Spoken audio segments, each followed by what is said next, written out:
Everyone, today we're taking a look at the latest DLC for Darktide, that is Hive Scum. We're also taking a look at the event that they have going on right now. Basically, the Hive Scum, it's literally what the name sounds like. You know, they are the dregs of society, basically willing to more or less do anything for money, and are now tasked with essentially trying to get order restored to basically get the money flowing again for their masters. Now, the characters themselves are a lot of fun to play. I think probably my favorite class. Now, the Arbites was an amazing class as well, but these guys definitely have a lot more flair and a lot more character. So playing as the Hive Scum, when you first start out, you start out with basically 2 shivs or knives, depending on what you want to call them. And then you also have 2 pistols. Now, these pistols basically are very rapid fire, and the knives also are very quick to attack. But the knives, when I first found out that was going to be one of your primary weapons, I honestly was expecting, like the speed of attack like Corellian in Vermintide 2 or Vermintide 1 when she has her dual daggers. And it just is not even close to that. Now, that being said, you can get closer. And so once you reach level 5, you unlock the ability to basically kind of mess with stims in your grenades. You also, soon after, have the ability of replacing your grenades with a rocket launcher that has 2 shots. Now, the rocket launcher, especially during this event, is fantastic because when those bosses come out, 2 shots from that will almost one-shot any of the mini-bosses that come out. The high-ranking soldier with the plasma pistol, not him so much because of the shields. Now, speaking of the event currently is basically all players need to atone for the sins of the other players. During the last event, you had to basically find stolen supply rations and then either destroy them or bring them back. And from the get-go, players knew that they were tainted. Now, a lot of players had gone through and chose to bring them back. And after reading some of the threads on Facebook about it, it seems that they all believed that they were taking them back to be destroyed there. Now, I honestly feel like that reasoning is a bit of a cop-out, considering it seemed pretty obvious that you were bringing them back to feed people. Now, because people like myself stopped playing the event once the prizes were earned, the people that were basically picking them up and returning them instead of destroying them are now essentially, the cause and effect is that there's now a bunch more enemies that are mutated and dealing with it, and now we must atone. And so specifically the way we atone is there are trinkets and items dropped everywhere. You pick them up, kind of similar to when we were picking up the rations. And then there's also the shrines. Now, every time that you kill all of the enemies around the shrine, that basically brings down the green shield that's around it, and then, or barrier. And then once that's done, you can then complete the shrine or interact with it. And then by interacting with it, you basically trigger a extra dangerous mode where you're going to get tons of enemies, at least one boss, a bunch of elites, and you got to withstand all of that. And once you defeat all of them, then you keep progressing like normal. But with every step feels like more enemies coming than usual. And so doing that, we have a much more difficult game than before. Like I'm playing on the lowest difficulty, and we lose probably 2 for every 1 we win on average. And so, it is a much higher difficulty. You have a much higher chance at loss. And the good news, though, is all of the atonement items that you pick up and do and your actions, those still carry with you when the level ends by death or by completion.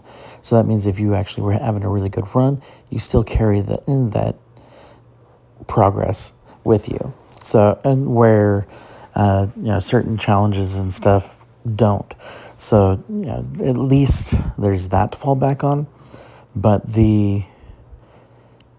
like I said, the event is much more difficult. Now, I love the fact that they took the time to not just give us an event, but give us an event that actually had a clear cause and effect. And I just wish that we could have also seen what it would have been had we not failed in our service to the Emperor. But overall, I am loving this event. Now, from what I've been told, this is the first event where you actually get the in-game currency for winning or for completing it enough times that is normally something you have to pay for. It's about 400 units or 500 units, I forget which, and I believe it's about $5 worth. Now, that's not a lot, but if you had your eyes on like one specific item, that brings you a long way towards it. Especially if you want like full costume sets and stuff, and you're not looking to break the bank. Events like this are definitely gonna be how you're gonna do it. And so I hope this means we're gonna see a lot more events like this. And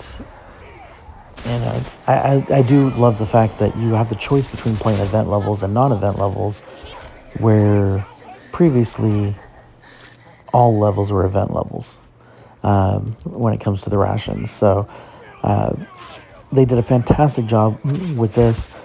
It is still ongoing for, I believe, the next 16, 15-ish days. And at least by the time this was recorded anyway. And the obviously you could still get the Hive Scum, and I believe it was only an $8 character class, and which honestly is not much when all of the new character classes in Vermintide were $10 each. I believe the Arbites was also $10, and so this one comes off seeming as a discount. And what it leaves me wanting, and I hope I'm not the only one, but Fat Shark, if you guys are listening, I would love to see your guys' take on Necromunda. Do a Necromunda game that doesn't need to be turn-based like the actual Necromunda video game or the tabletop game. Not looking for the hired gun game either. Like, I mean, like a horde style game like this. I mean, there is Hive Secondus with all of the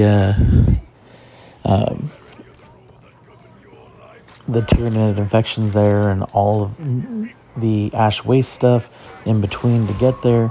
I mean, you could make for an amazing campaign, an amazing storyline by playing the gangs going into Hive Secondus looking for the different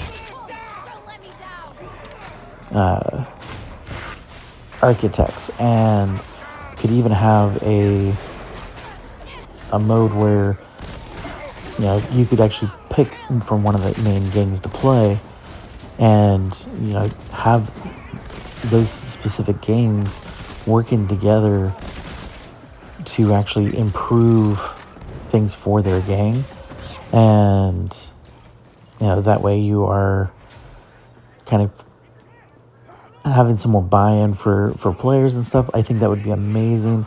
I think that the team at Fat Shark could do an amazing job with it.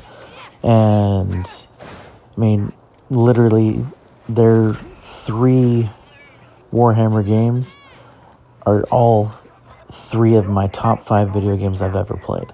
And that's an amazing feat.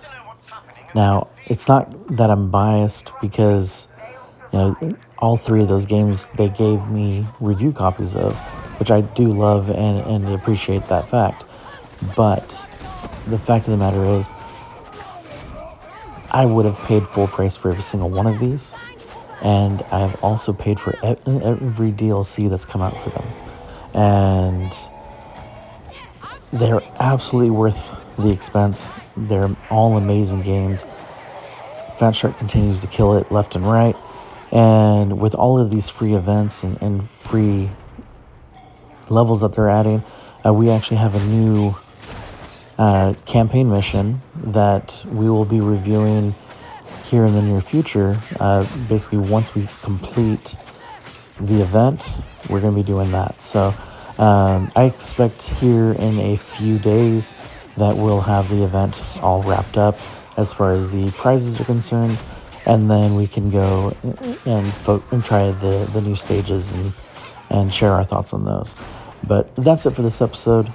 Thank you guys as always for watching.